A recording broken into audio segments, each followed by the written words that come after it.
In our first story, the Ministry of Foreign Affairs and Regional Integration has held its 4th National Consultation Workshop in Ho, in the Volta region, to assess performance of the Economic Community of West African States, ECOWAS, on achieving its Vision 2020. Now, the meeting, which was jointly organized by the National Development Planning Commission, provided stakeholders the needed platform to also make input and recommendations towards the compilation of a new vision for ECOWAS. Speaking at the opening ceremony, the Deputy Minister for Foreign Affairs and Regional Integration, Charles Oredu, underscored the importance of integration in the sub-region and also assured of Ghana's commitment to the effort. As a member state of ECOWAS, Ghana has remained firmly committed to the regional integration process and particularly to the implementation of its community protocols, programs and policies at the national level. Distinguished guests, the ECOWAS Vision 2020 was aimed at setting clear directions and goals to significantly raise the living standards of the West African people through conscious and inclusive programs that will guarantee a bright future for the community and its citizens. Most importantly, ECOWAS Vision 2020 was aimed at transforming ECOWAS from an ECOWAS of states, where the integration process was dominated by government and its agents, to an ECOWAS of people, which placed the population at the epicenter of the integration process. The vision was anchored on the 5 pillars, namely, the exploitation of regional resources through the development and empowerment of human resource capital, peace and security, with the objective of ridding the region of multiple recurrent conflicts, promotion of good governance, guided by the principles of transparency and accountability in the use of public resources, economic and monetary integration, characterized by a unified regional single market and common currency supported by an integrated and efficient financial market and payment system, and developing an enabling environment for the private sector to become the primary driving force for regional growth and development. The import of the involvement of all stakeholders outside government machinery in the integration process, therefore, was to create a people-centered and people-driven regional integration and development process, whereby ECOWAS citizens are given a greater voice and a more integral role in the organization's evolutionary process.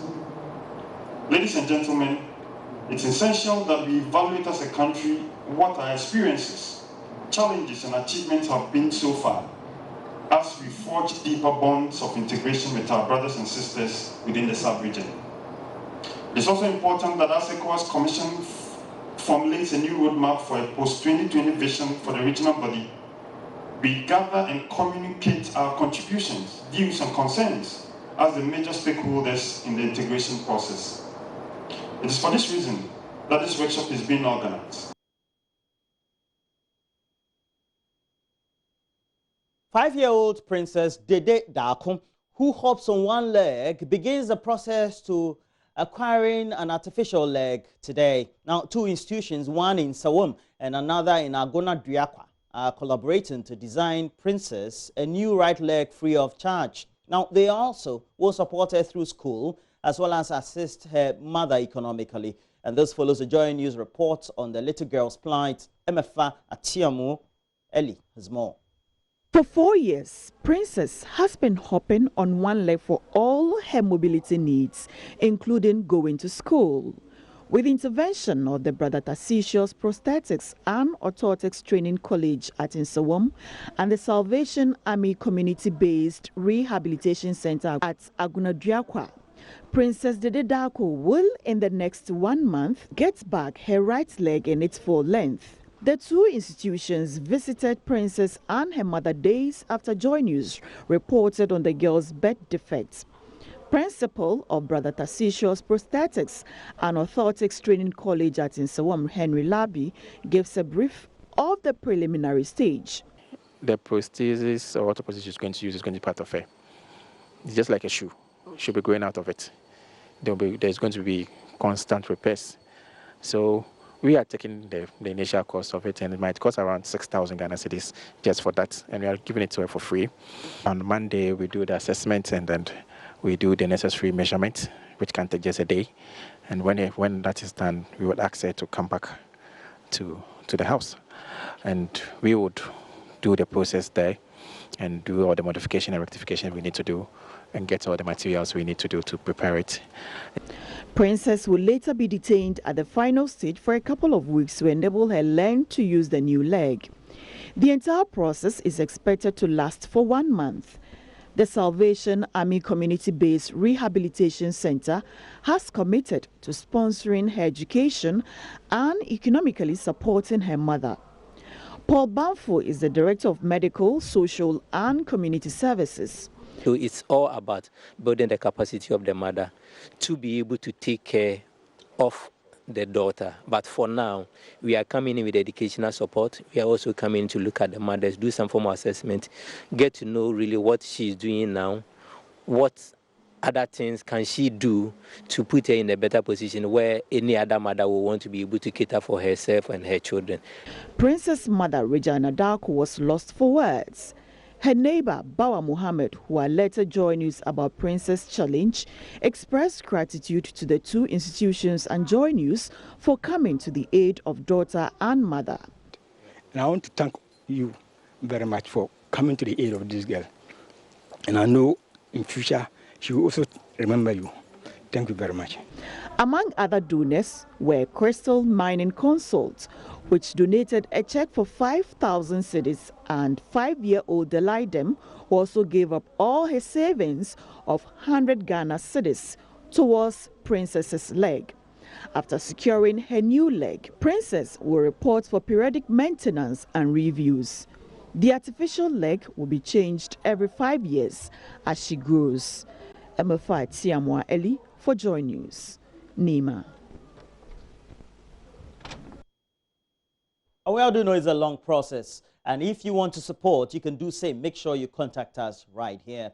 But let's move on and tell you the story about 3 persons having sustained gunshots after scores also fled into nearby bushes, as many others are currently seeking refuge at the palace of the Goma Mpumem after violence broke out in the community during the installation of the chief of Goma Simbrofo. Now, Goma Simbrofo is a farming community near Pam with a population of over 1,000 in the central region. We'll bring you more in this report. According to some of the residents who are seeking refuge in Goma Mpumam, the chief of the town, Nana Otubwa Kese, armed his land guards from Kokubiti who had come to support him install the Nifahilai bullet at them. In an interview with Adumu, some residents who are now sleeping at the Goma Mpumam chief's palace say their lives are in danger. The residents appealed to the IGP to beef up security in the town to save their lives and property. The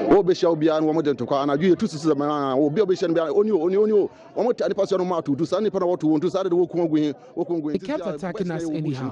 In fact, they said what they'll do tonight will be worse. They are shooting with AK-47, about 6 of them.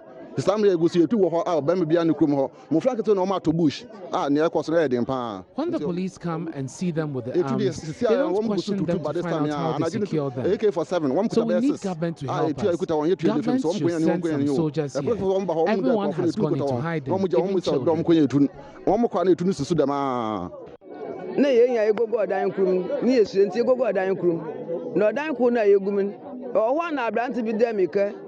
We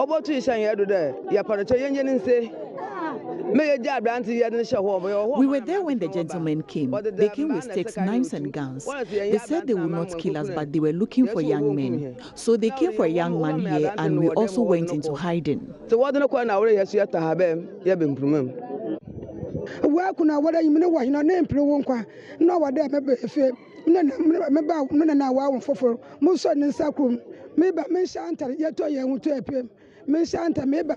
was with my grandson when they came. I held his hands and we ran away.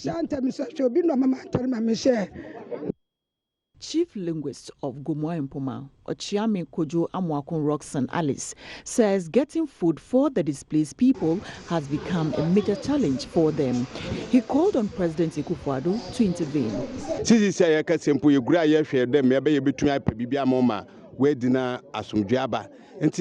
aban momodin de yes from campaign Akufo-Addo do momodin de ma asem na asino gomwa ye nyim da na wa ha se no origin to ha yem pede ma den nto aban momodin ombrem no magie nuanom fi de ma ho chi ni mu ma asomdwe mbra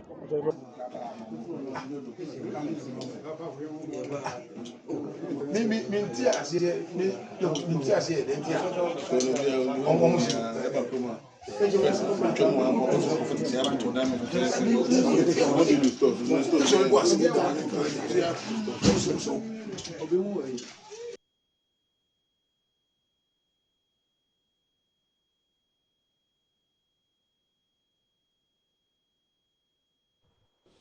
And before we go, let's focus a little bit on politics. Now, ahead of the new Patriotic Party's April 25 parliamentary primaries, Aviation Minister Kofi Aidoo, who is the current member of parliament for the Navrongo Central constituency, has filed his nomination form to seek re-election. However, his re-election bid may not come easily, as it appears. He faces a tough opposition from the regional minister for the Upper East region, Goma Abayage, who has also filed her nomination forms to contest in the same primaries. Here's a report by our Upper East regional correspondent, Albert Sorry. Joseph Kofi Aidoo first became the Member of Parliament for Navrongo Central in 2003 after winning a by-election following the death of the then incumbent, John Achuliwo. He went on to retain his seat in the 2004 parliamentary elections. Kofi Aidoo won the seat again in 2008, but lost it to the NDC's Makoyongo in 2012. He then returned in 2016 and won back the seat. Now the Minister for Aviation, Kofi Aidoo, is seeking re-election to serve a fourth full term as MP for Navrongo Central on the ticket of the new Patriotic Party. With his supporters cheering him on, he submitted his nomination forms to the Navrongo Central constituency office of the new Patriotic Party last week. Kofi Aidoo is campaigning on his track record as an experienced member of parliament. After election 2003, 2004, 2008, 2012, 2016, and I'm here today. We've done a lot of infrastructure work in Navrongo. Where we are the spirit of modernization of Navrongo, transforming Navrongo into a modern city that should be comparable to any city anywhere else in the world. That's my agenda. Kofi Aidoo's only opponent, Goma Abayage, has also submitted her nomination forms to formalize her intentions to contest in the April primaries. Goma Abayage is the current Upper East Regional Minister and former Ghana's ambassador to Italy.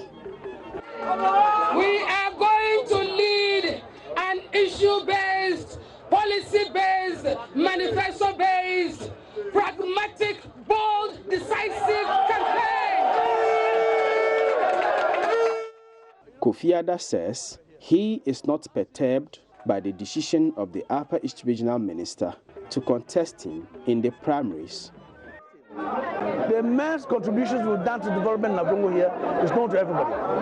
That's why the generality of the people in Navrongo, particularly the crowd out here, you can see them, they all endorse me. Any person who has not been involved in the politics of Navrongo in a very serious way, such as my sister, who has not been involved in any campaign in Navrongo, wants to test herself and decides to come here and say she wants to stand. She has a democratic right to do that. Goma Abayage, on the other hand, believes that a campaign with the right message will see her through. Not I, nor any of my team members will use any foul language against anybody. I have told them, if a single person should do that in my team, that very day the person is out. We have a message and we are sticking to that message. Many believe that the contest between Kofi Aidoo and Goma Abayage will be fierce, and it remains to be seen who gets the nod to lead the new Patriotic Party in Navrongo Central come April 25. Albert Sorry, JoyNews, Navrongo.